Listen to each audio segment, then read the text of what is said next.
There were few times that an opportunity presented itself so effortlessly. For Jeremy, a software engineer at Adventico, this was one of those rare moments.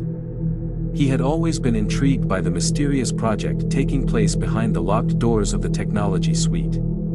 He had only been responsible for building the software toolkits and back-end data pipelines, never catching a glimpse of the finished product. However, on this unusually quiet night at the office, fortune favored him. The security guard had left in a hurry, receiving a frantic call about his wife being rushed to the hospital. His computer, left unlocked in his haste, was Jeremy's ticket to the restricted area. Carefully accessing the security system, he unlocked the door to the technology suite, his heart pounding in anticipation. Upon entering, Jeremy discovered a pair of smart glasses that incorporated an augmented reality feature, a groundbreaking innovation for the company. He couldn't resist the temptation to take the glasses home and test them out for himself. For the first couple of days, Jeremy reveled in the advanced features of the glasses, detecting subtle emotions in people, counting cards at the casino, and exploring the world with newfound clarity. However, he couldn't shake the feeling that something was off. The glasses would glitch occasionally, hinting at an unseen layer of reality. As the days passed, the glitches became more frequent, revealing ghostly apparitions and supernatural phenomena that Jeremy had never seen before. He felt his grip on reality slipping as the glasses unveiled a hidden world that he couldn't ignore. The most unsettling aspect of his experiences was the re-emergence of long-forgotten memories from his childhood. The glasses peeled back the layers of his past, revealing horrifying scenes of abuse and neglect at the hands of his parents. His mother and father had locked him in the dog cage for weeks at a time, and his father, driven by hereditary madness, had gone on psychopathic rages that culminated in the death of Jeremy's mother. As these dark secrets came to light, Jeremy's paranoia grew. He became convinced that he was being watched, as if someone was observing his every move. The glasses began to torment him with intrusive thoughts. The apple does not fall far from the tree. They whispered, suggesting that he was destined to follow in his father's monstrous footsteps. Jeremy couldn't bear the thought of turning into his father.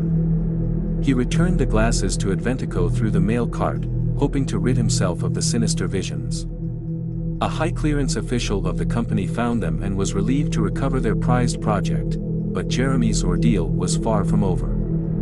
The chilling images continued to haunt him even without the glasses, and he feared that he was doomed to repeat his family's horrifying past.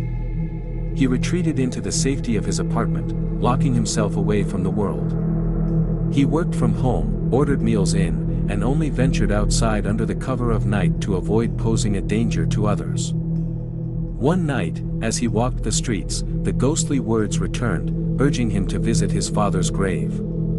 Jeremy obeyed, his heart pounding with a mixture of fear and morbid curiosity.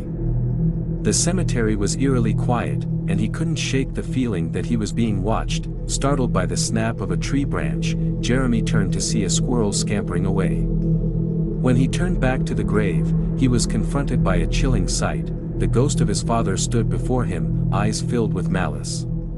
"Your fate is unavoidable, my son," the ghostly figure hissed, confirming Jeremy's deepest fears. Jeremy's fear and anger intensified as the apparition of his father taunted him about his mother's death and the countless times he had been locked in a cage.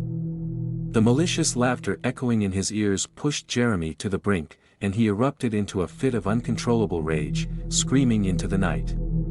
His vision blurred, and darkness enveloped him. When Jeremy regained consciousness, he found himself on a park bench near the cemetery, feeling exhausted and disoriented. He looked down at his hands and noticed blood smeared across his skin. Panic surged through him as he realized the blood wasn't his own. Heart pounding, Jeremy followed the gruesome trail of blood along the path, leading him to a break in the bushes. Steeling himself, he peered into the undergrowth, where he was met with a horrifying sight: the lifeless bodies of an early morning walker and their dog.